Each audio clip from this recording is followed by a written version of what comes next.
Albert Awol, the voice of the jungle, broadcasting on the DVC to all points unknown. If you're within the sound of my voice, you're listening to Welcome Home Podcast on the DVC.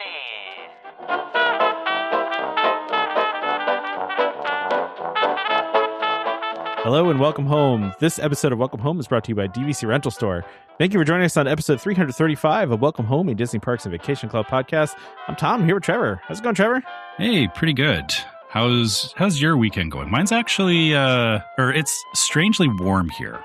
Oh, it is here too. It's record highs here today. It's like 73 degrees Fahrenheit here today. It's like 0 here, which is like unheard of in January. That's such a difference. I know it's funny. Highlighting, perspective. Your record high is 32 degrees. Perspective means everything, right? Yeah. So, it does. But we're having a good time up here. We're supposed to be getting a deep freeze, but I'm kind of glad that it's held off because. Yeah, we actually, and I wish I should have taken pictures of it. We had there's a phenomenon called hoarfrost, which it sounds scary, but is actually not. It's very cool where like literally like the frost like sticks to everything. So like all of the tree branches and everything are like white, and it's very. I should have sent you a picture because it would have. I googled it. I've seen that before. That's really cool. It almost looks like feathery. Yeah. So that's actually been what we've had here for like the last couple of weeks. And actually, I think I'll have to ask my wife. I think she took a picture of the front of the house, or like the tree in the front of the house with it, because it was very like. Or to tie this to Disney is there people have been talking about like the winter in. Or Arendelle in Disney Paris or whatever, Frozen Land, right? And it's like, and it snowed there. And they're like, it's so like Arendelle, and I'm like, yeah, well, I get to actually like live in that. You live in Arendelle, it's very, very snowy a lot of the time. That's crazy. I'm doing I'm not doing a Disney thing today, but like a semi Disney adjacent thing today. It's not even real. It really even isn't, but. It's the 40th anniversary of the movie Labyrinth, Trevor. Oh yes, and I did know that. For the 40th anniversary of Labyrinth, they have brought the movie back to theaters. Now, listen, this is not in any way related to Disney, really, but it is a Jim Henson movie, so it's technically under the Disney umbrella now. It's not. I don't think it is. It's because it was a Sony movie actually back in the day. Oh, I thought all of Jim Henson's stuff was like absorbed by Disney. Well, this is interesting though. Because Labyrinth was Jim Henson made it, but it was made for Sony. It was distributed by Sony, but it was also a co-production with Lucasfilm. So Disney may own a part of it. Since Disney owns Lucasfilm now, so I don't know. All I know is. It's a crazy movie. If you've never seen Labyrinth, David Bowie, ridiculous in it. Did you hear about the babe? Like what? You don't know the lyrics to the song? Oh my goodness! Oh, okay. I'm sorry. I was like, what are you talking about? What babe? The babe with the power. Yes. Power. Sorry. Come on. Sorry. Yeah. Listen, I'm not there yet. Catch up, Tom. It's been a while. It's actually been a really long time since I've seen Labyrinth. Probably since the 90s, honestly. Really? So I'm pumped to go see it in the theaters. It's going to be fun. Okay, so here's the thing. I don't actually remember the last time that I've watched Labyrinth front to back. Yeah, but it is one of those movies that is heavily ingrained in my head. Like I get that. I can sit down and watch it, and I'm like, oh yeah, I know this scene. Oh, I know the part where she's talking to the two guards and she's trying to figure out which one's the truth and which one's lying. The worm that tells her, if she went the one way, she would go to the castle. Like I know the movie, but I don't watch it though. Like I haven't watched it, but I know the movie. So and listen, it's a really good movie. Like I said, it's been a long time, and basically. You should play the mini golf course because they have the mini golf course for it in Walkabout. Yeah, we should play that. Yeah. I should play that. I mean, listen, there's very few human characters in this movie outside of like David Bowie and Jennifer Connelly, and it's mostly puppets. And a lot of the voices and people in it are the people from the Muppets. I mean, Frank Oz is in there. You got Dave Goelz. you know, you got a bunch of those people. Steve Whitmire. These are all people that do all of your favorite Muppets and that are also in this too. So it's if you haven't seen Labyrinth, I'm sure it's streaming somewhere out in the world. I don't know where, but yeah. And if your kids are going, what's Labyrinth? This is a good opportunity to sit down and introduce them to the world of Labyrinth, because it is one of those unique like 80s fantasy things that it's like, I wish, or well, you know, it's a double-edged sword, because I know they did this with Dark Crystal and it wasn't well received. Is like, I wish that there was like further universe building of it, but at the same time, I also understand if they did that, it could potentially ruin it for me, because it, like, honestly, like the movie is very nicely packed up. It's front to back, like just a solid movie, but the universe is so interesting, right? It is. Yeah. They create a lot of really interesting, like, what do you call it? Yeah. Like you said, it's the interest is the universe of it is really interesting. Like they could have done a lot more cool stuff with it, probably. But, you know, listen, I'm excited to see. I don't think I didn't see it originally in theaters, right? Because it came out in 86 and I was too young at that time to go see that. So but I definitely saw it on VHS later, probably. Yeah, I'm trying to remember. I don't think it wasn't one of the movies that I went and saw in theaters when it came out. But yeah, that was definitely like, or so I guess to put it in equivalency of like how much effort you put into watching movies in the 80s versus now, is that was a movie that when it was the early to mid 80s. So because I grew up in the 80s, there was a point where we didn't own a VCR. Oh yeah, and sure. we would have to rent our VCR. Like we would rent the VCR and rent a couple of VHS tapes and watch them over the weekend. And I remember Labyrinth was in that. Like I think that was like, you know, it was one of those weekends where it was like, oh, we had like the big VHS, like the top loader VHS thing, and the top loader. I love it. Yeah, like yeah, dude. If you haven't seen a top loader, like those things are crazy. And yeah, but it was. I feel like it was as big, like it was as important as like going to the movie theater. Like you know, at that time, it was like, oh, because we were renting a VHS and like bringing it home and hooking up to the TV and everything. It had that same, like, I know watching things in the theater has a different impact, but like that was still one of those movies that even though I watched it at home, it like instantly stuck with me. So yeah. By the way, I just looked this up. It's like one of those things that is available for streaming like everywhere. It's on Hulu, Peacock, Disney Plus, and Netflix. You can watch it on any of those places. Good. Yeah, go watch it. Why? Okay, more companies pay attention. Like, do that. Yeah, why can't we do that for everything? Why do I have to like find things all the time? But yeah, so listen, David Bowie, super creepy in it, really well done. Yeah, it's a really good movie. So go check it out. I'm excited for you. Thank you. I'm excited too. I'm just excited to have a night out, you know, just it's not even really a date night because we're going with friends too, but it's funny though, Trevor, because one of our friends refused to go, and I said, why don't you want to go? And she's like, I was traumatized by David Bowie in this movie as a child. He's not even the worst thing in the movie. Like, I know, she just said he creeped her out so badly that he didn't want to. Okay, yeah, I mean, yeah, he is the Goblin King. I mean, he's creepy. He's creepy. Yeah, it's fair. I mean, yeah. Anyway, what was his name again with a J? Sorry, what? I'm sure the Goblin King's name is it Jareth? I think it was Jareth. Sorry, it is Jareth. You're correct. Yes. Yeah. But like I said, this is where this movie sits in my head. Like, I feel like you need to watch it now. I might need to. Yeah. You might need to sit down tonight and watch some Labyrinth. You know, now that I'm talking about it, I'm gonna like randomly bring this up to my wife and be like, you know, we should watch Labyrinth. And she's gonna be like, why? And then she's gonna listen to the episode and she'll be like, oh. Yeah. Or I'll forget entirely, and then she'll be like, why didn't we watch Labyrinth? So there's either way you're gonna watch Labyrinth. Yeah. Labyrinth. Yes.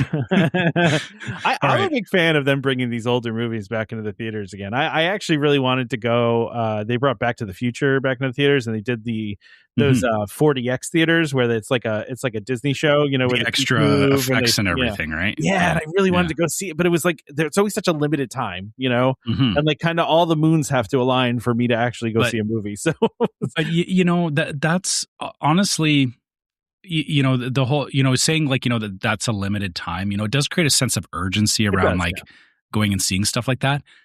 I'll be honest, I'm not opposed to more experiences like that where something pops up and it's like you get a chance to experience it or you miss out, and not from the lens of like you know invoking that fear of missing out, but it does kind of bring back like, you know, when these movies were coming out in theaters, like it did feel more like a unique, like an event. Yeah, it was an event and it was a unique opportunity, and you, because you know, I remember there was movies where it was like you watched it in theaters and you know it was over a year before you could get it on VHS, if you could even get it on VHS. If you could like even some get of it them, on VHS. Yeah. So yeah, I kind of I'm a little more receptive now to these like 4D things because I'm seeing where like they're giving that opportunity of an experience, not just like rewatching a movie, right? Absolutely. Yeah. And by the way, this was I think this was the last film that Jim Henson actually directed. So there you go. Another reason to see it. Oh yeah, I guess it was after Dark Crystal, wasn't it? Yeah, it was his last one. So yeah, crazy. Yeah. So anyway, all right. Anyway, so let's talk about actual things. all that aside, we have some listener questions. Well, a listener question, yeah. I thought there was two. Oh no, sorry. Sorry. I thought formatting. That's what it is. My fault. It looked like two. Okay. All right. So we have this, or you want to read it? Yeah. Go for it. All right. So this is Maddie emailed us. Hi there. Taking an extended family vacation in December of 2026. It will be my baby's first trip to WDW, and everyone from him to his great grandparents are going. We can't wait. That's awesome. I love that those kind of trips. We've done that too, and it's a really cool memory for everybody, I think, you know. Mm-hmm. My question is, if I book a placeholder reservation 11 months out at Copper Creek, where they own, and purchase the dining plan on the DVC website with that, can I easily switch resorts to 7 months out to Polynesian or Boardwalk and keep the dining plan? Or do I need to wait to book the dining plan until the resort is 100% set? I was thinking booking the dining plan now due to the Kids Eat Free promo, but wasn't sure how Disney dining plan worked if I wanted to switch resorts when my booking window for other non-home resorts opened. Thanks in advance for the clarification. And as a PS, Maddie from Minnesota says, I would love to talk staying at DVC and doing Run Disney if you ever want or need a guest on the pod. So there you go. All right. We could talk about Run Disney one of these days. Okay.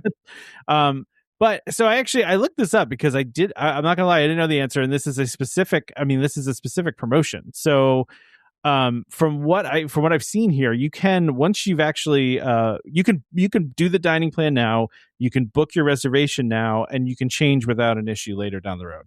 So like it says you can still change and you're not going to lose the dining plan. So I would do it all now. But just keep in mind that when you do the dining plan, you're going to have to pay for it in full up front, I believe. Yeah. The other thing with that too, so this is my experience, because I a couple of times I've had to go and change things at adjust reservations or add or whatever. My experience with things like this is like, you know, if it's booked and if it has a tie to your room, and you're changing your room, I would recommend, make the changes, but you may need to call member services just to make sure that that you talk it through with somebody to make sure that it does get updated properly. Because I did get burned once with not burned, but it didn't get attached properly. I made some changes to a reservation, and it was actually my memory maker or the PhotoPass, it used to be memory maker, didn't get attached properly to my, they just didn't think I had memory maker, and I had to go and like call them and be like, hey, you know, I moved this, it had it, and they're like, oh yeah, and they did it, whatever they did on the back end, and they updated it, and it was fine, right? So, yeah. But yeah, like I said, I would say the caveat with that is, book everything now. In my opinion, it's a lot easier, or, from experience, get everything you want booked. And then you can always phone them and say, I want to change this, and kind of talk through with them what the options are. Right. So, yeah. And I just looked at like the fine print here, and it says once you've added dining plan to your reservation, you can modify or cancel online. Now I don't know if they're referring to that you can modify or cancel the dining plan online or the reservation, but it doesn't say anywhere that if you change your reservation that you're going to lose your dining plan. So modifying would include changing, to different resorts, right? So I would think so. That seems valid. Yeah. Yeah. I mean, now as far as how easy it's going to be to get Poly or Boardwalk 7 months out. That's a different question. Yeah. So, I guess that statement of can I easily switch resorts as 7 months to Poly or Boardwalk? Yeah. I would say between the two, you stand a better chance at Poly right now because of the fact that there is now the tower. The tower, yeah. And so, again, depending on the size of your family, I don't know. I know you have a lot of people in your family going. If it's multiple studios, that's the answer we don't know. We don't know what they're booking, right? Yeah, there's longhouses in the longhouses have a whole bunch of studios, so there's that. But then the island tower has 1 bedrooms and all that. But the tricky part is that there is less 1 bedrooms than there is studios, and again, depending on the size of your party, you may find challenges with getting it at the 7 month mark. I will admit, I honestly haven't looked at what 7 months looks like for the tower right now because my family, we're able to stay in studios. So I usually end up just staying in the longhouses because, you also just prefer that because it's close to the TTC, right? Yeah. I mean, there is that, but also like we could do a studio in the tower, but I just don't bother looking at it because this, like I said, the size of my family, it's usually 3 of us traveling. So we don't need to, I don't look at those other room types is the only thing. So I can't really tell you how easy or difficult it would be. But like I said, just thinking again about how like Polynesian versus Boardwalk in terms of like the size and availability, Boardwalk is also one of the smaller resorts too, right? Yeah, I mean, Boardwalk can be a challenge. It's very popular, obviously. It's it's right there at the. You're looking for close to resort, which I appreciate. I mean, close to the resort, close to the parks, right? Yeah. And so really, it's interesting because you're going to book Copper Creek, which is I love Copper Creek, and Copper Creek just got a nice refurb too. Yeah, like it's even if you stay at Copper Creek, it's still not the worst. Like I love Copper Creek. Wilderness Lodge is still fantastic, but. Yeah, getting into Poly or Boardwalk, like I said, Poly I think is the easier of the two right now. But I would think so. Yeah, I would think so. Because but I mean, especially if you're it's a hard to answer this question without knowing the size of your party and what kind of room you're doing, right? Because there's different resorts have different room types and different amounts of those rooms, right? So to Trevor's point, if you're doing separate studios, like Poly's got a lot of studios, right? I mean, they pretty much have all studios except for the Island Tower. So so I mean, I don't know. I hope that helps a little bit, but I think you're okay on the dining plan thing. I would just double check though with like member services and make sure that you can change it down the line. But it seems like from what I'm reading, you can, and it's not going to cancel. And especially if they're doing this as a limited time thing, the free dining thing, jump on it. I mean, if you want to. Because it's they do more in a bunch of times that it may run out at any time, or that they have a limited amount. So now whether that's true or not, or that's just for them, them trying to create urgency, I don't know. It's a good question, but well, I think it's them just covering themselves that people don't assume that it's going to, because they could decide at any point just we don't want to do this anymore, and it gives them the out to say sorry, it was limited availability. Yeah, it ran out. Yeah, it is really just covering themselves. Yeah. So so that's really. I hope that helps. Listen, we like getting emails. So please feel free to email us when you have questions like that. We would like to do more listener questions. I think again, I kind of miss doing listener questions. Yeah, I mean, again, to that point, we say this every time on the show, but if you guys. If you have something you want to ask us, even if it's been like we don't have a problem revisiting things that we've talked about before because over time these things do get forgotten, they do change and all that kind of stuff. So it's totally valid to put in questions if you're even if you're not like planning to travel, like just I would be interested, if you just bring up a subject just so that, like Tom showed, we can just take some time to investigate it and figure out what's going on with it. So yeah, for sure. Now I am over here like looking up room inventories and to see how many. I was trying to search it too, actually, and I didn't find a quick link, so I didn't want to like. I'm glad it's not just me. No, I mean it's not just me, but yeah, I mean, listen, there's a lot of studios over at Poly. I mean, there just are. They have a bunch, but I'm trying to see compared to Boardwalk here. Yeah, Boardwalk has way fewer studios than Poly does. So you should have a much easier time. But again, I don't know if you're going studio or not. Maybe you're going larger. I mean, if you're going like 1 or 2 bedrooms, there's probably, I don't know off the top of my head, but let me see here. So okay, this is just doing a quick switch according to Google AI. I will, oh boy, this just came up. Apparently, there's around 72 one bedrooms in the tower. Okay, there you go. So I mean that's a good amount. But then let's see if it tells me how much are at Boardwalk.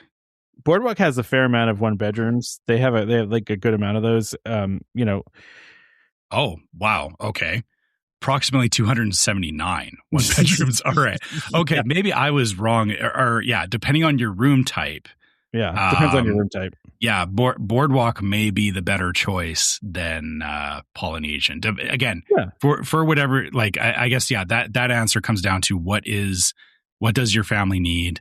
And like exactly what we did here is, look at room inventories because I didn't realize how, that's right. We did talk about this like a long time ago, is that the thing about Boardwalk was if you're planning to stay in studios, the studios are much harder to get because there's way less of them, but then there's way more one bedrooms. So that's, and I think that's why in my head I was thinking like, oh, there's not a lot to get at Boardwalk because I would want to stay at a studio at Boardwalk.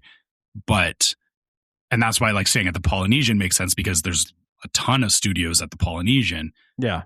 So I just pulled up one of those sites and it's 246 studios at Boardwalk and then 279 one bedrooms at Boardwalk. And then if you look at Poly has 360 studios. I mean it's a pretty big difference. Yeah.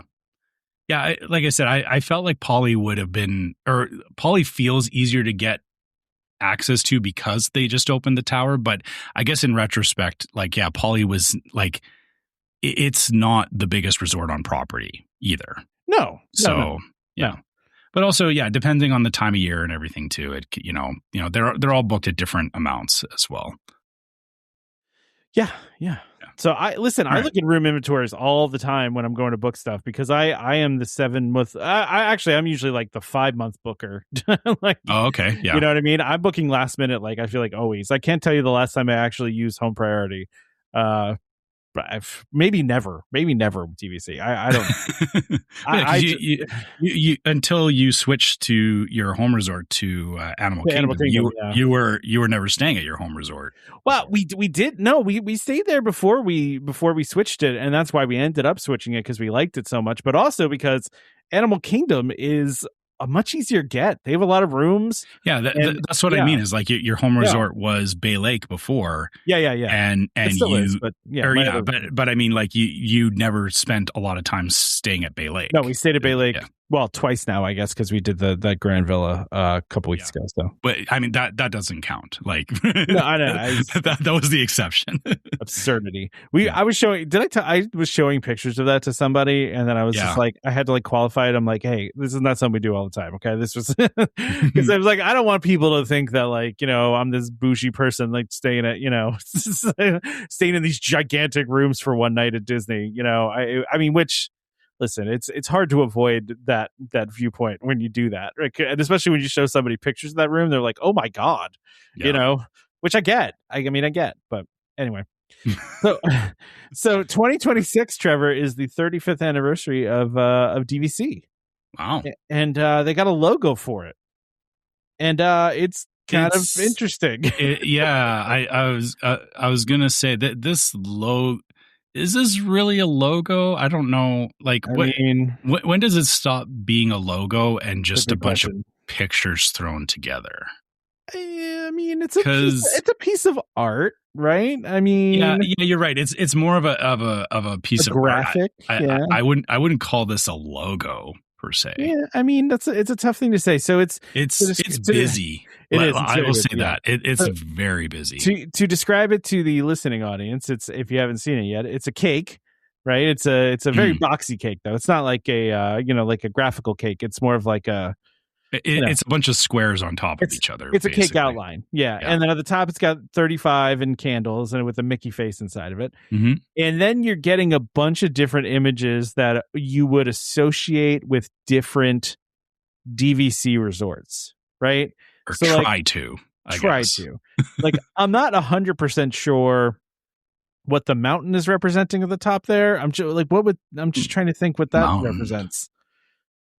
So okay, so this what am I missing? I'm missing something. Is it maybe it's the Wilderness Lodge? Maybe I don't know. No, because Wilderness Lodge is down with, the bear, I guess, would be Grand Californian with the trees and the bear. Yeah, maybe. But that could also be Fort Wilderness. Could be the cabins of Fort Wilderness. Could also be Wilderness Lodge, because Wilderness Lodge and Grand Floridian are like twins of each other, basically. Yeah. You definitely have like a Vero maybe in here, and so the mountain Head, I don't know. What would the mountain be? Don't know. Like I'm serious. Like this is bugging me now. It's we're probably missing something obvious, and like someone's gonna say something, and they're like, "Duh," that's what it is. Yeah. And I don't know. Okay, hold on. What are all the resorts? You need a list of all of them just to see. Okay, this wouldn't be Alani doesn't make sense because no, it's not Disneyland, it's not Grand Californian. Okay, so starting at Disney World, Grand Floridian is further down here. Yeah, I see Saratoga. Okay, I don't know where. Or okay, Beach Club is there. Yeah, Riviera is there. Polynesian. I'm assuming Polynesian is the weird one next to the Grand Floridian kind of looking thing. Yeah. I think maybe that's Polynesian. I could see that. Or maybe that's contemporary. Could be contemporary. Yeah, that could be contemporary. Yeah. Okay, and then what else do we have? Obviously there's a giraffe here, so I'm going to say that's probably Animal Kingdom, right? And then you know what Polly is, Trevor? It's the little design that separates them. That's Polly. Oh yes. Oh yeah. You're right. I didn't notice it until just now. Yeah. Okay, so that's Polly. The giraffe, is Animal Kingdom. The tent would be Boardwalk. Maybe Boardwalk. Yeah. That tracks with Boardwalk. Yeah, I guess. Yeah.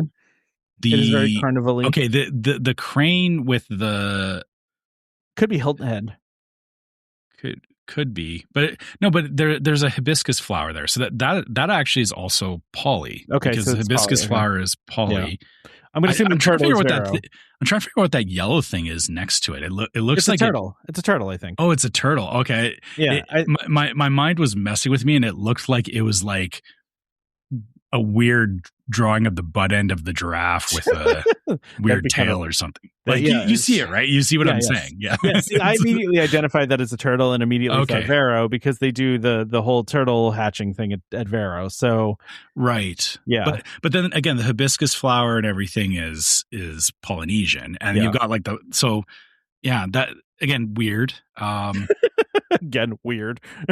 And then further down you have Wilderness Lodge, Contemporary. That mountain is throwing me off. Yeah, I can't figure out what the mountain is. I keep going down. Like, there's cabins are there. Yeah. So what is the mountain?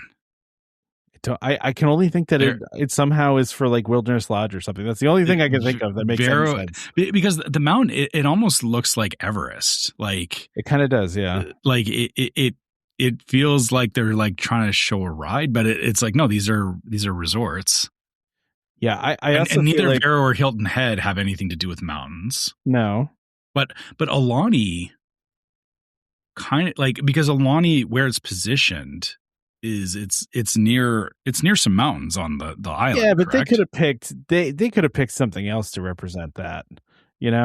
Actually, yeah. Even looking at sorry, I'm wrong. Alani is not anywhere near mountains. Like they're yeah. The only reason I'm saying Wilderness Lodge is because it's called Boulder Ridge, and I don't know. When I think boulder, I think mountain, I guess. But that's all I got. I have no idea what else it could be. Right? I mean, I'm looking. Is there logos of any of these things? Oh yeah, actually, yeah. The logo. I just searched up that's an Etsy thing, but it has they a do mountain. have logos. I thought you meant are they on there? No, they do have logos. You just got to look at it. You got to look for them, but they do have them. So maybe that's what it's supposed to be. I don't know. Yeah, it's how close are the villas at Disneyland Hotel to the Matterhorn? Not anywhere near close enough. That's what I thought. Yeah. Like actually about as far away as you can get. Possibly can be. Yeah. Yeah. I'm just spitballing here, Trevor. Yeah. I don't know. If someone has an idea of what that's supposed to be for, Yeah, us, I'm looking at the Wilderness Lodge stuff and everything, and it's like they have like bears and mountains and trees on there. So it's like, that I think it's Wilderness Lodge. That all kind of makes sense.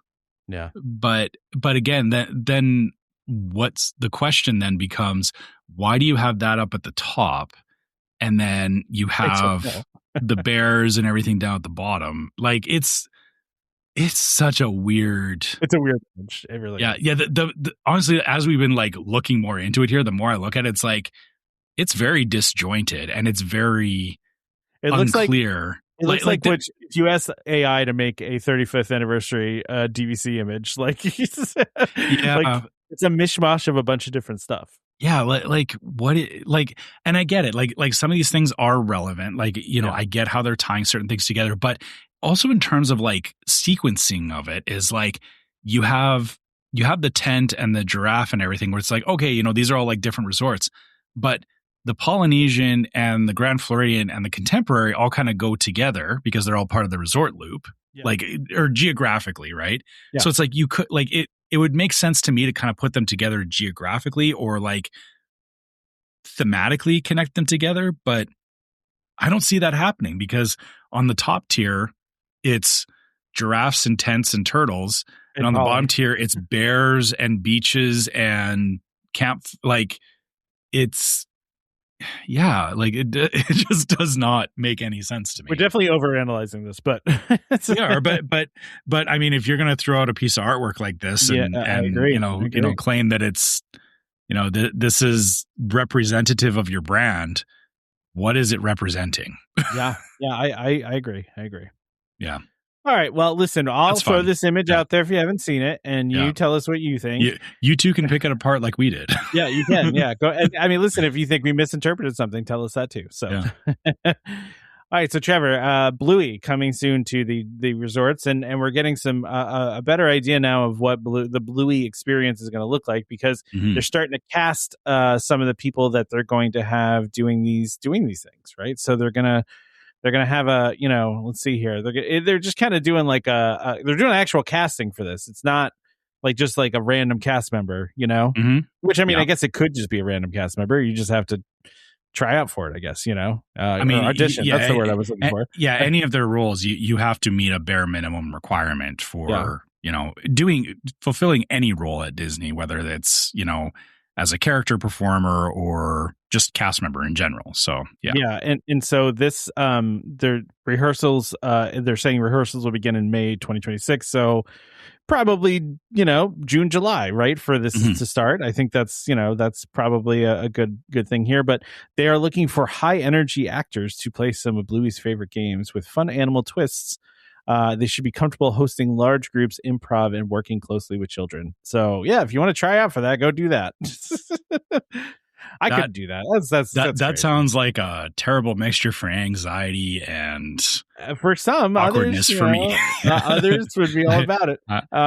That is exactly the opposite of what kind of experience I would like to do. Yeah. So along with this, though, they've also filed a permit to install some electrical equipment, I guess.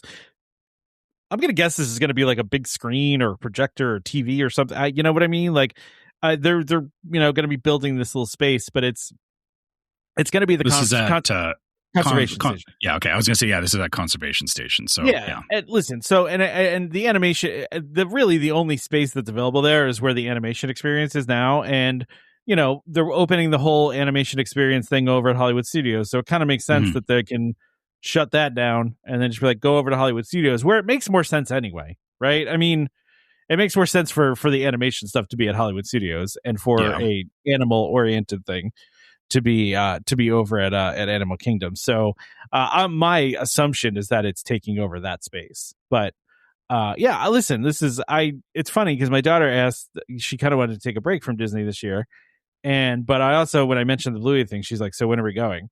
And I was like, well, you kind of said you want to take a break, kid. Oh, come on. I could listen. Let's be honest. Even my son, who he's made it clear that he's finishing up high school, and so we're not planning anything because of that. If an opportunity came up where we're like, hey, we won like tickets to Disney, or we're going because of X, he would not turn us down. Yeah, like it's that's fair. That's good.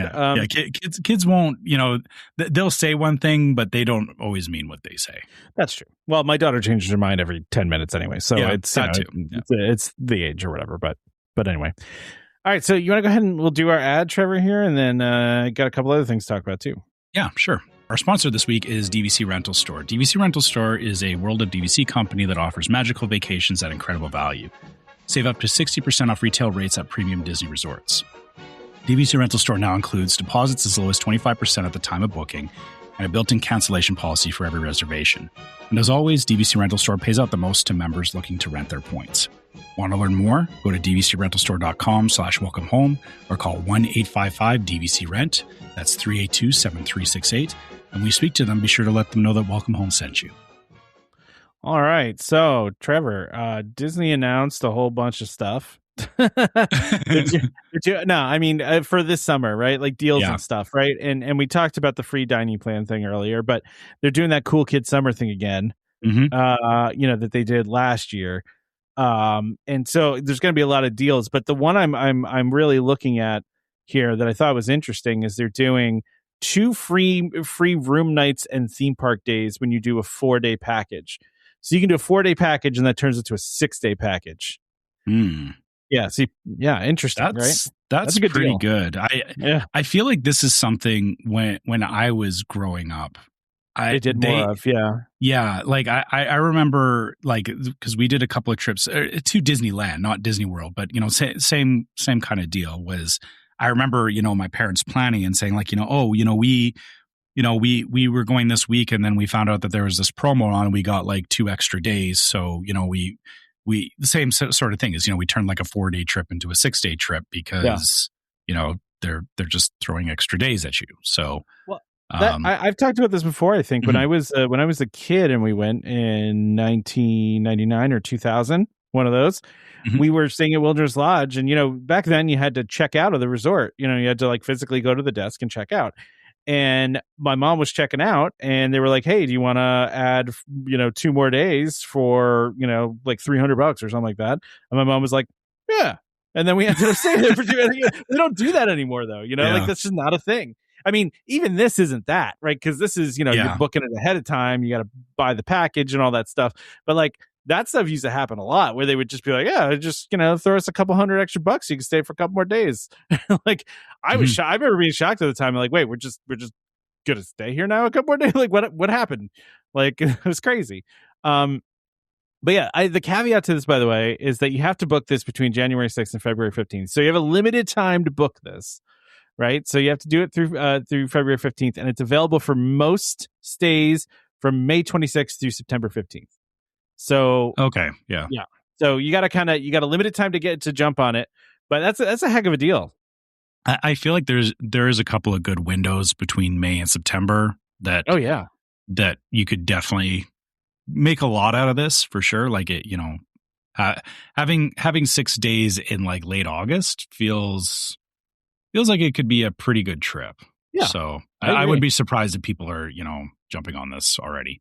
The funny thing is, we're talking about this and, as DVC members, like we're not going to use this. Yeah, we're not going to use this, but listen, we know, I don't know what the proportion of non-DVC listeners to DVC listeners are, but and to that end, like, I don't know about you, but I do have I have people that, acquaintances and stuff and people that I know at work that know me as, the person who does Disney stuff. Yeah. And so they'll come and be like, hey, what do you think about this? And so, knowing stuff like this is not a bad thing because, even if you don't use it yourself, if somebody else is planning a trip, you can help, you can flag it to them because, people aren't checking this stuff as routinely as we are. So that's exactly right. And that's why we talk about these things because, if you're not up on it and you hear this and like, maybe you have a friend that wants to go or something but doesn't want to spend too much. Hey, look at that. This is 2 free rooms, room nights and theme park days. Like can't really beat that, man. Yeah. I mean, that free dining plan for kids is pretty decent too, but we've talked about the free dining plan thing before. Not always a great deal, but that's neither here nor there. It's a little bit different because it's kids eat free, and it's kind of a different situation. So, it's a good way to do it. But kids, so that one, the kids get between ages 3 and 9 when you purchase a package for you and the kids. Also keep in mind with the dining plan too. Everybody in the room has to have everyone has to be on the dining plan. By the way. Yeah, if you don't know, you can't buy one plan for one person and share it around. It's exactly everyone does need their own. Exactly. So they also are doing a 30% off on select Disney resorts, up to 30% off, which is the thing they always do. And usually it goes like this, where the value rooms you can get 10 to 15% off, and then moderate you can get like 20 or 15% off, and then so as you go up the chain, you get a bigger discount, but it's also more expensive, right? So yeah. So those are out there. Go and I should actually add on to this that we get or I get emails because I'm a Canadian resident. They do these same kind of promos, but they frame it as like Canadian discount offer, but it's like the same. It's like 30% off, right? Yeah. So. Yeah, exactly. But it's this particular part. It happens a lot more than I think people realize. Yeah. What they're saying though, so these promos, like this one is like you have to stay between May and October. So the windows are always very they're trying to get promos over the summer right now. And so if you're looking for something closer or into the fall or Christmas, this is not it, or this may not line up with what you want. Just keep that in mind. Yeah, so. They offered the whole reason they offer deals is to fill the parks up at the times where they might not be as full, right? Now, given summertime is a busy time. Yeah. Summertime is a busy time, but it's also super hot, and a lot of people don't want to go in the heat. So, that could be it too. But anyway, Florida residents cost to save 35% on rooms, and annual pass holders can save up to 40% on rooms. So they're trying to get some pass holders in up in there too, and also just Florida residents. And then water park free for a day, still doing that. I kind of wanted to take advantage of it last time I was there, but didn't really work out. But something to note with that though is, again, they have the water park free thing is a limited time frame. So 26th to the 8th, May 26th to September 8th. Yeah. So again, really over the summer, they're offering it. But yeah. There's also too, I saw this too. So we talked about the Bluey stuff, but then they're doing a thing at the Diamond Horseshoe. They're doing a Jesse Woody show called Jesse's Roundup, which is interesting because they haven't. I don't think they've done a show at the Diamond Horseshoe in forever. I was gonna say I can't remember the last time there was anything to do at the Diamond Horseshoe I guess my experience with the Diamond Horseshoe has always been around like the Christmas party and stuff where like it's a place you go to get cookies and whatnot. So exactly. I'm not hanging out in Diamond Horseshoe on a regular day, I guess is my statement there. Yeah. So I mean that's I don't think I've ever for a while Diamond Horseshoe was only opening seasonally when they needed more capacity, like if I remember correctly, and so I haven't been there forever. I don't even, maybe I've never been to the Diamond Horseshoe. I'm just trying to think if I've ever been there. Like I said, I remember I've walked into that building specifically to get a cookie during the Christmas party. That was the only reason, though. You never gone and actually sit down and eat there. Yeah, that is my like most recent specific memory. You're right. I don't think I've ever like gone and sat down in Diamond Horseshoe, or even like you said, I don't even know if it's been open in the times that I've been there. So. It's been open lately. I mean, for the past couple of years, it's been open year round. Right. But they basically have the exact same menu as Liberty Tree. It's the exact same dishes from Liberty Tree. So, I mean, and they're not even shy about that. They actually even say, same dishes from Liberty Tree. So, listen, I love Liberty Tree. So, I mean, I guess if Liberty Tree didn't have any availability, I guess I could just go to Diamond Horseshoe. But it's kind of cool they're doing doing a thing there. It really an activity kind of thing. Yeah. Yeah, because there's crafts, dancing, and yodeling. Okay, cool. I mean that is Jesse's thing. So yeah, it is Jesse's thing, man. It is. Yeah. So that's fun. They're also doing a thing at Communicore Hall called Goofy Core. Okay, where you can dance and play along with the Goof Troop, DJ Dance Pants, and Goofy himself during wacky activities. Goofy's Game Machine. So they're doing like games and stuff. It looks like there's a parachute involved, which, listen, my favorite day at gym when I was a kid was parachute day, man. Parachute was the best. All right. Who doesn't love parachutes? The parachute was always fun. Yeah, exactly. So, and then, all the stuff that we've kind of reviewed already, all the new stuff coming to the parks this year. So there's a lot of that coming. I think that was really it of all these things, but there's, yeah, I don't think there's anything else new we need to, like you said, we've touched on this stuff in in very recent episodes. So yes. I mean, listen, there's the new Disney Junior Mickey Mouse Clubhouse Live thing that's going to be opening up in that whole area over at Hollywood Studios. So, there's also that too. So yeah, lots of cool stuff. All right, so, Trevor. So you have another Disney parks adjacent thing here. Well, so listen, there's not a lot of parks news going on right now. So when there's not a lot of parks news, we kind of will venture into other things. And I saw this and was very interested in this. And also because of some of this casting, my daughter is now on board with going to see this when it eventually comes out. So there's been some casting news on the live action Rapunzel, which has been in development for a while now. Right. Yeah. So number one, and this I'm going out of order here, Trevor, but we can go in order of the way that they announced these. So they announced who was cast as Rapunzel and Flynn Rider. I don't know who this girl from Rapunzel is, that's Rapunzel, but looking at her, wait, I get it. Is that Tegan Cross? Hold on. She's from DC's Teen Titans. Oh, okay. She looks like Holly from Stranger Things. Oh, no, I don't think it is her because she's older. But yeah, no, she kind of does look like Holly from Stranger Things. Hold on, let me. Okay, yeah, I see what you're saying. Yeah, she did play Raven, which I'm more interested in the Flynn Rider casting because as I think I've talked about on this show, my daughter's very into the zombies movies. And the guy they cast as Flynn Rider is the main character of the zombies movies, and she absolutely loves those things, and especially this character. And I feel like it's really good casting, actually.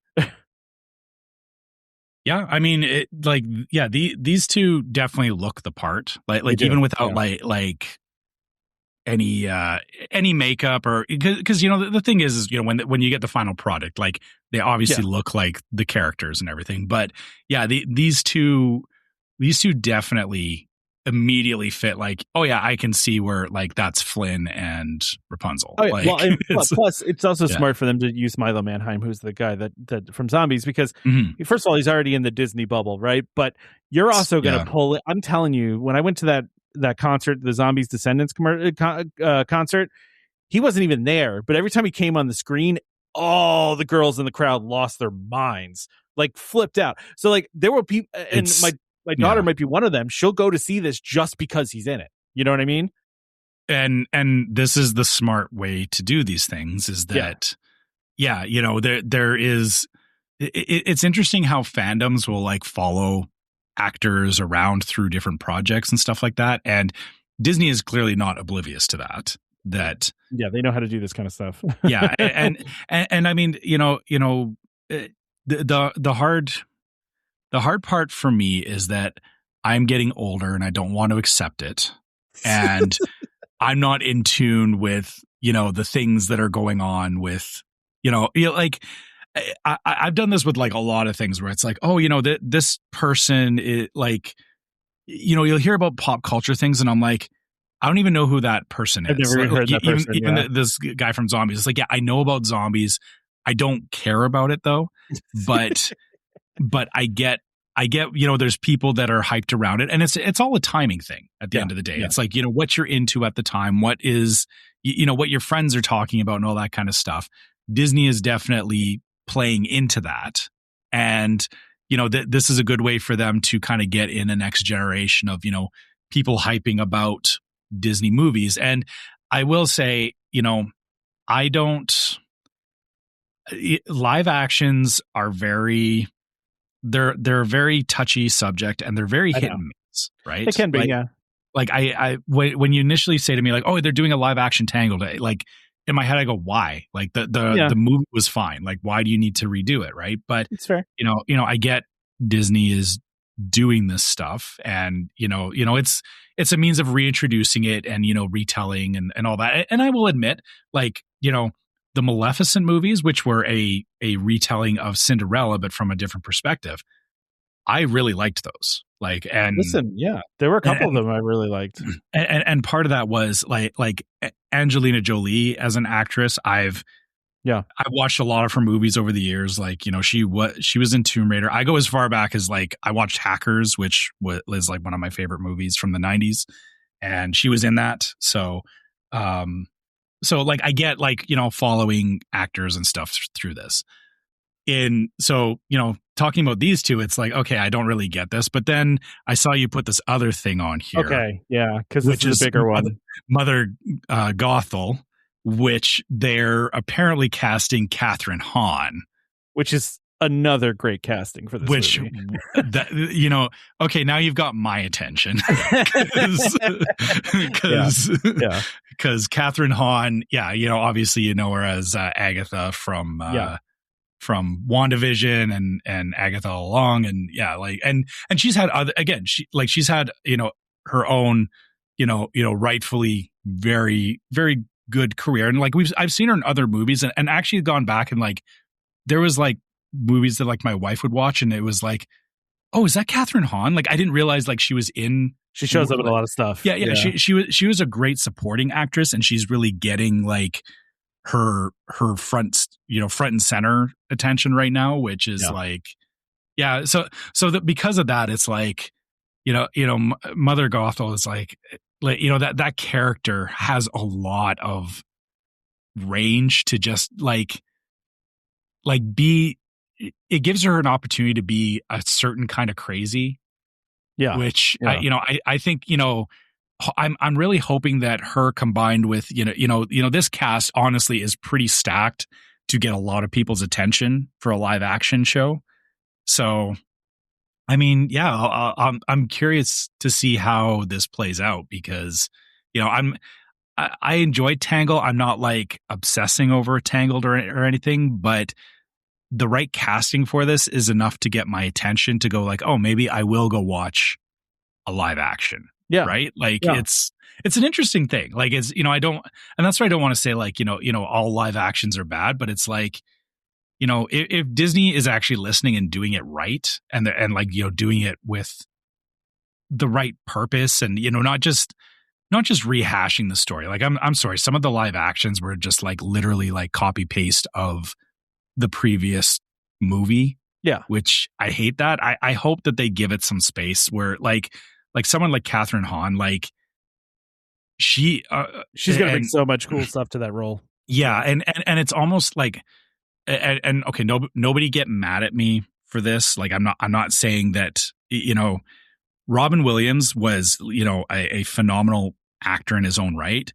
I'm not saying that Catherine Hahn is Robin Williams, but I put them both in the same space as if given the opportunity to, stretch their wings in a role, they can do some real like a lot of things that we see as iconic that like Robin Williams did was him bringing his own stuff to it, right? Yeah.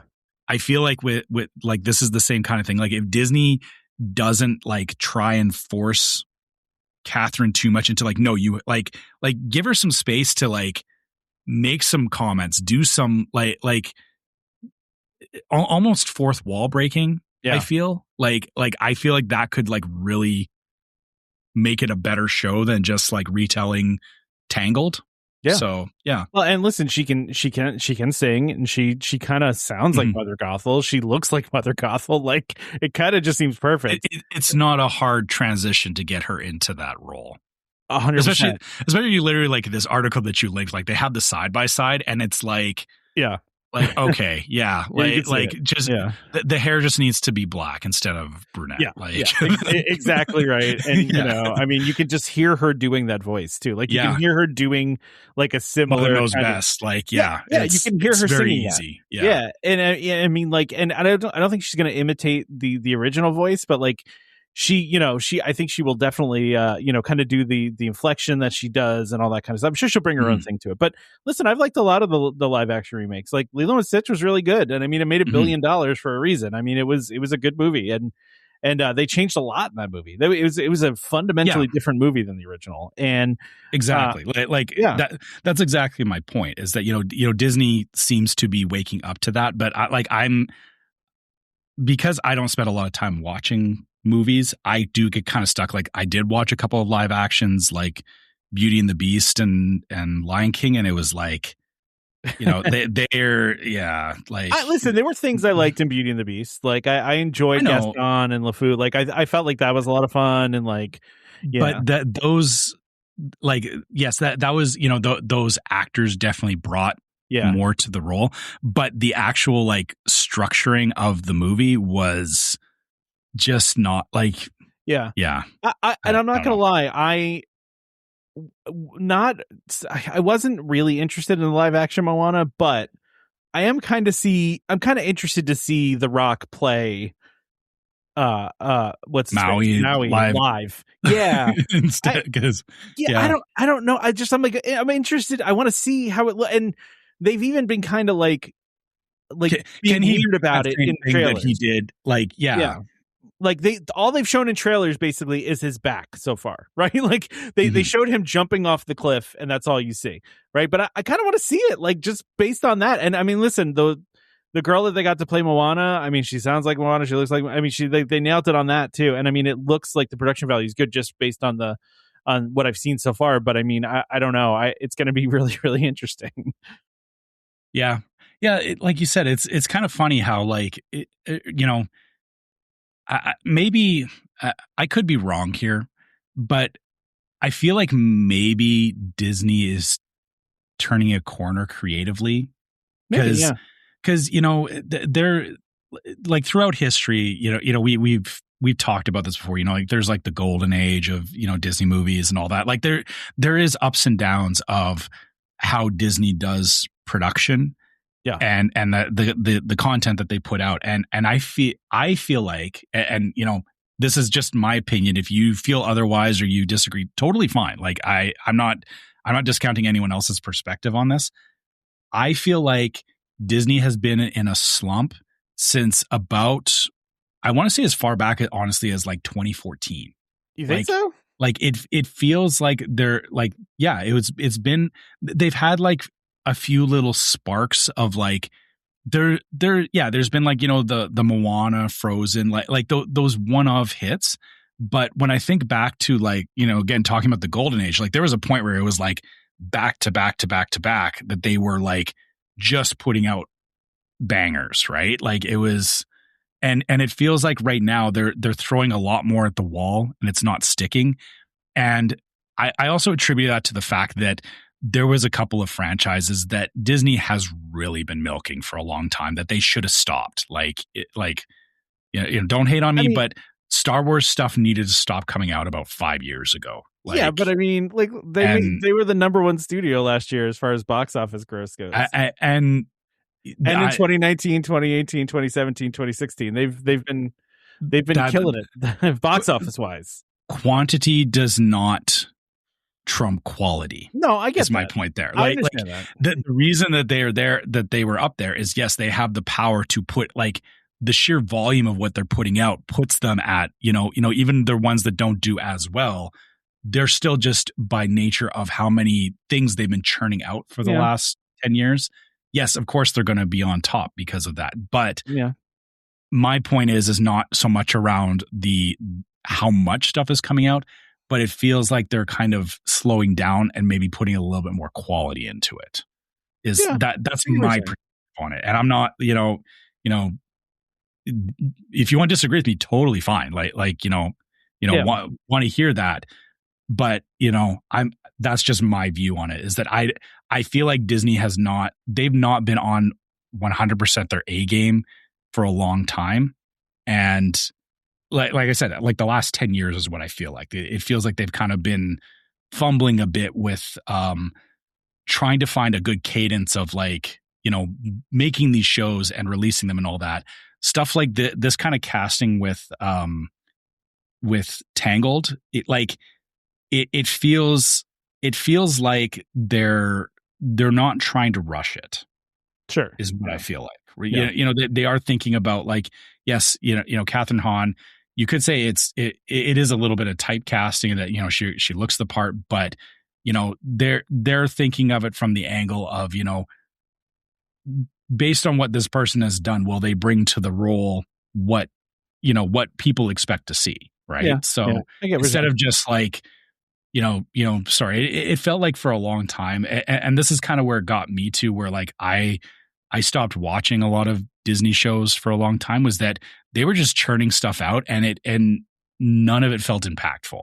Like it felt like I said, even the live actions and stuff, it was just like, okay, they're just getting stuff out the door for the sake of getting stuff out the door. I'm hoping that this is like them turning a corner of getting back to more of that, better quality that they like. And I'm not saying like Disney is specifically with like the animated stuff, or like, because I mean they did a lot. There's been a lot of great.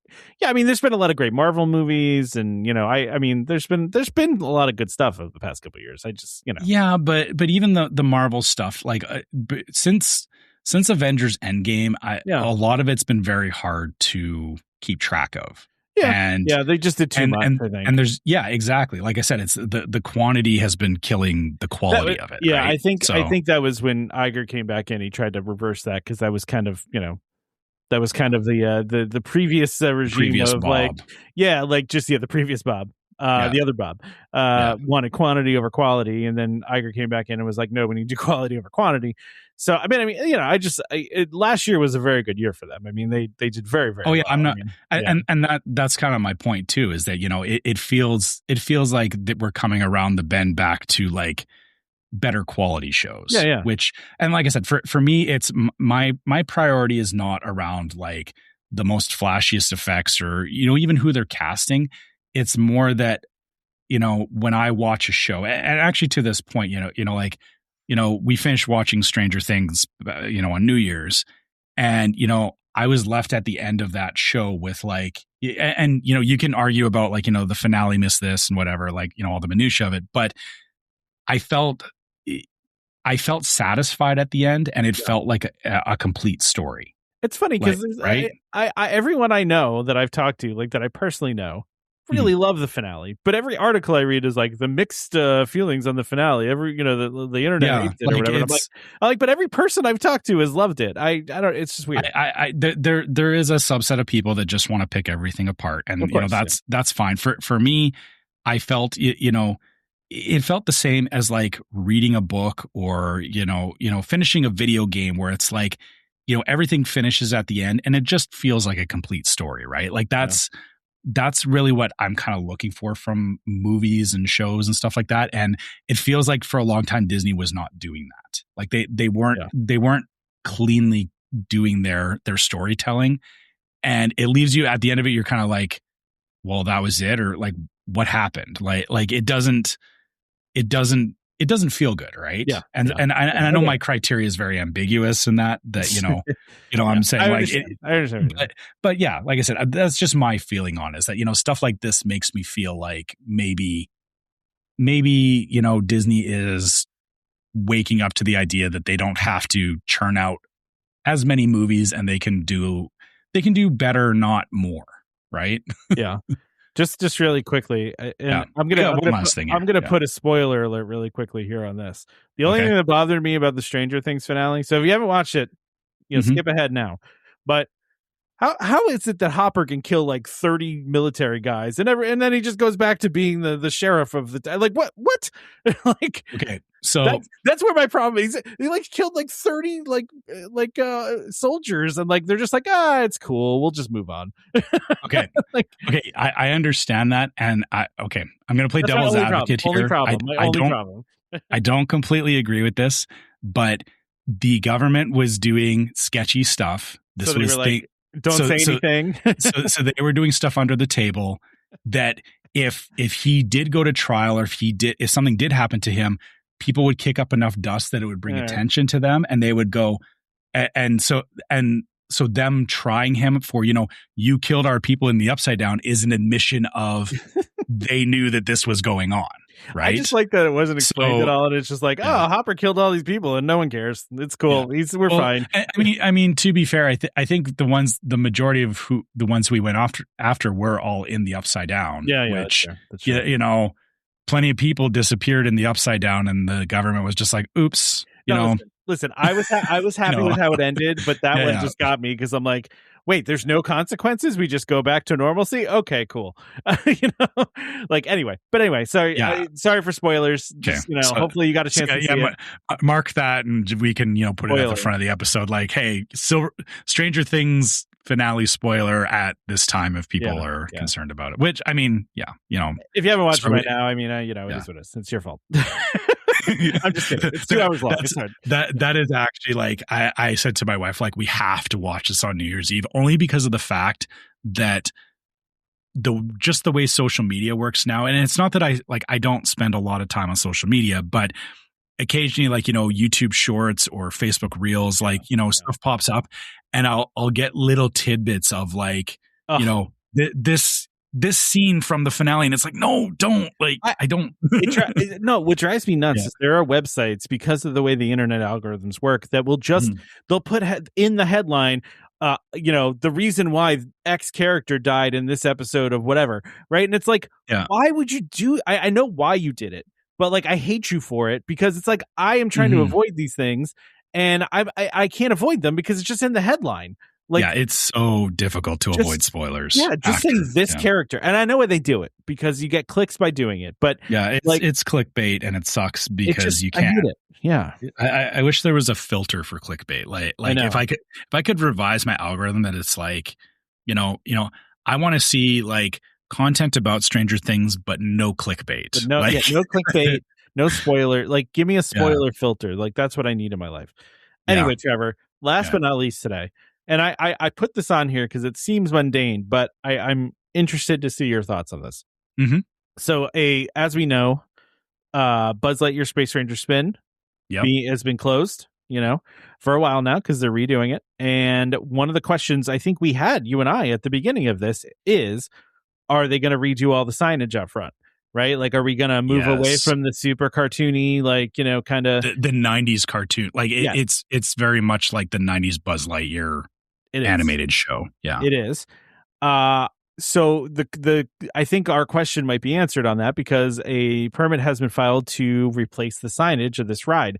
Now, are you sad that here's the thing. I don't know. I'm assuming they're going to deviate from this, because like you said, that was very 90s. And I'm assuming they're going to bring it up into, like, I don't know, maybe not. Maybe they want to keep it 90s because, that was Toy Story was 90s and they want to keep that vibe to it. I don't know. But, maybe they're just putting something in that's a little more updated and a little more, I don't know. But my question is, are you sad to see that happen, or are you cool with the progress? I mean, my take on this is looking at the overall aesthetic of Tomorrowland, we talked about the Tomorrowland problem before, that it becomes out of date very quickly, and this is a great example of leaving it the way it is. Unfortunately, like like we just established, it is very rooted in the 90s. It is, and so. And I haven't watched the Buzz Lightyear cartoon in a long time. I think since I sat down and watched it with my kid when he was like 5 or something like that. I'm not gonna lie, I kind of forgot it existed until now. Yeah, and I mean we watched it just because like I was hunting for like there's that there's a whole lineup of like Disney afternoon cartoons besides like the obvious like Chip and Dale and everything. Like there's a whole slew of them that like I went through with my son when he was younger to just see what sticks. And, this didn't stick. I from my point of view, I want to see what they do with it. My only curiosity around it is that, it's very heavily 2D animated at the moment. I'm wondering if they're going to give it like the proper, like Toy Story 3D animation to it. And also if Zurg is going to stay on there as well, because, yeah, Zurg is a heavy, like he's the antagonist in the cartoon, and he shows up in the I think it's the second Toy Story movie, but again he's really not he's not actually a main character in Toy Story, so it's kind of like I'm curious what they're going to do with it. And you're still battling Zurg though, right? In the ride, like it's the storyline of the ride still, Yeah. Okay, so I guess that's fair. But then, I hope that I honestly don't know what I want for it. I don't know either. It's got to be a tough job to come up with that, because you want to maintain that nostalgia, but at the same time, you need to not have it look like it does right now. It is so like stuck in 1997 right now that at the very least, it needs to be. I don't even know what needs to change with it, but something needs to change with it. And my wife, so Buzz Lightyear is one of her favorite rides because in terms of things she can do in Tomorrowland, like roller coasters and whatnot are not something she can do. So like there's Buzz Lightyear and the People Mover are kind of her go-tos while we're going and doing Tron and Space Mountain and all that. So but I will say I don't think my wife is too married to the 97's aesthetic of Buzz Lightyear either. So, I don't think she's going to be too upset about the signage changing. But I think what I don't want to see is, do you remember when they changed the Boardwalk, the slide?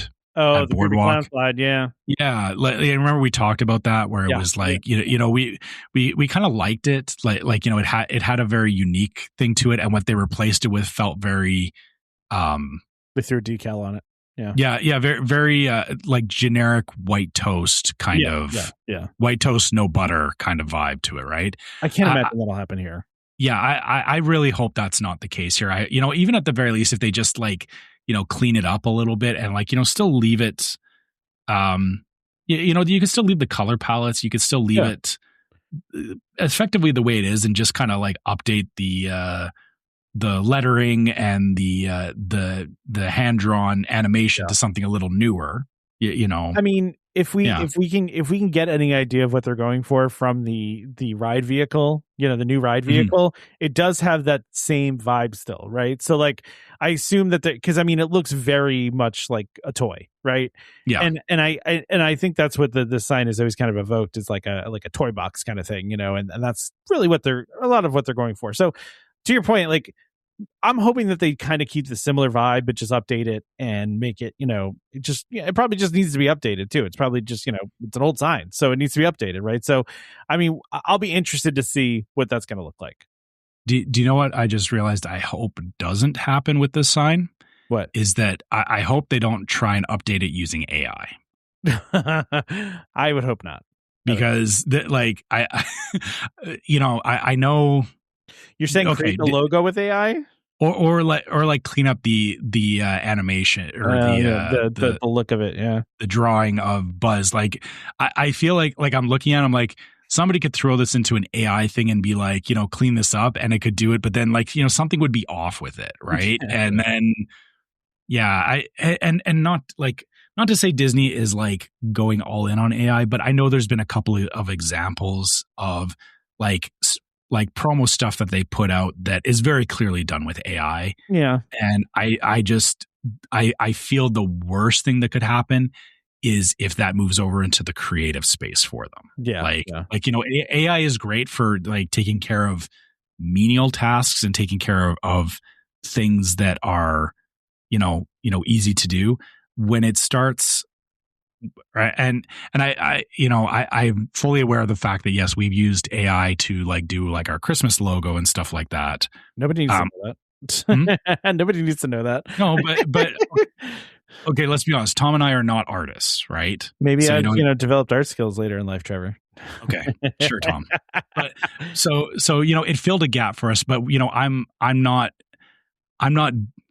displacing the fact that if I was to do a proper logo, I would engage somebody to do it, and I would get it done by somebody who actually like knows the rules of like design and stuff like that.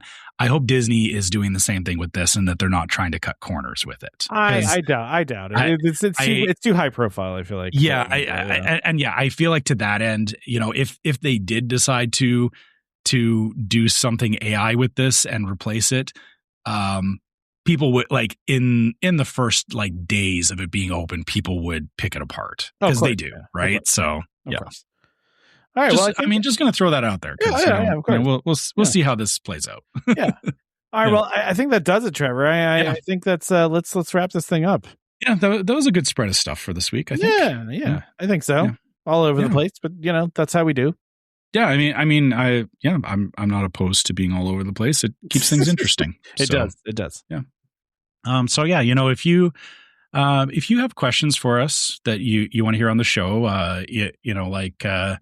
like how Maddie sent us an email in, you can always email us at welcomehomepodcast@gmail.com and, send us questions, send us, share your own trip report, share stuff that you're doing for Disney, all that kind of stuff. We love hearing from you guys and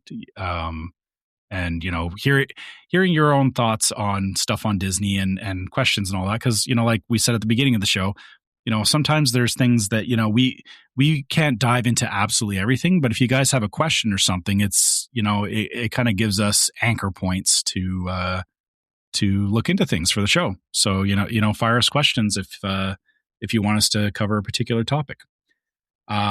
Also, you can find us on social media. So you can find us on Facebook as Welcome Home Podcast. You can find us on YouTube as Welcome Home Podcast. You can find us on Instagram as Welcome Home Pics.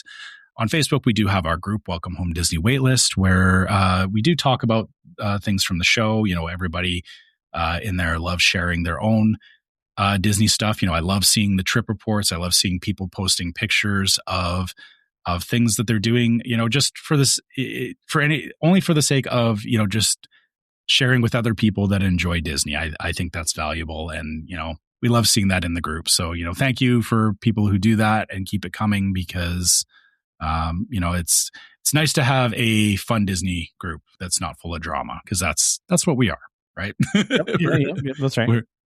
We're a fun group, not full of drama. Also, if you want to help support the show, we do have a store, so you can go to store.welcomehomepodcast.co and you can check out some of our shirts and stuff. Maybe if you need a shirt for an upcoming trip or something.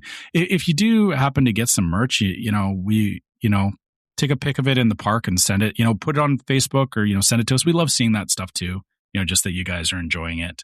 And then also we have a Patreon. So you can go to patreon.com/welcomehomepod and check out our different levels of Patreon support, which have exclusive merch that you can only get in the Patreon store.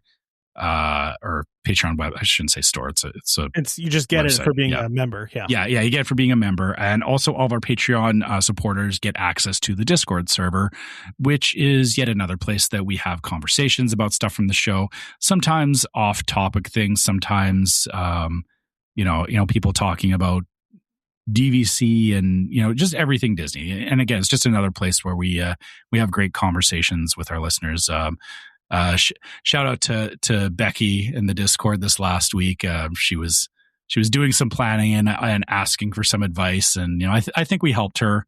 Maybe I think we helped her, but I know she ended up going for more stuff, which maybe that's not helping. I don't know. But yeah, she was trying to figure out some stuff, and that was a fun little conversation about just her trying to do some Disney planning. So stuff like that, and it's always in the Discord. Last but not least, if you're listening on iTunes or Spotify or anywhere you can leave 5 stars, leave us 5 stars.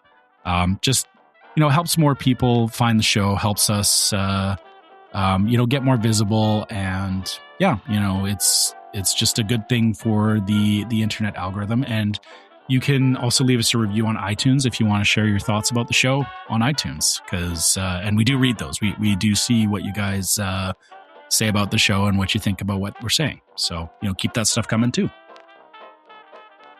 Yeah, and don't forget to subscribe to Welcome Home Podcast so you can be reminded every time we release a new episode. We can, really helpful to subscribe, helpful for us, helpful for you, right? So you can find us on Apple Podcasts, Amazon Music, TuneIn, Stitcher, Spotify, YouTube Music, just about any podcast app that's out there. You can find us. By the way, we will have we are going to be doing a food time again sometime here soon for the Festival of the Arts. So there will be an upcoming food time here. So keep an eye out for that. We forgot to mention that earlier, but yeah, we'll have that. We saw the Figment cake, and we absolutely have to do an episode just to talk about that. So that'll be coming anyway. Look for us, by the way, on any of the podcast platforms. You can find us there. And huge thank you to our sponsors, DVC Rental Store, for sponsoring this episode. And of course, World of DVC for being partners for a long time now. So join us next time for more Disney Parks discussion. Of course, more DVC talk. We hope to see you all real soon. This is Skipper Albert Awol, the voice of the jungle, signing off from Welcome Home Podcast on the DVC. To a house when we had a chair, how she can cuddle is no man's affair. I look around for all the holes, found her in her sugar bowl. Look out, here comes my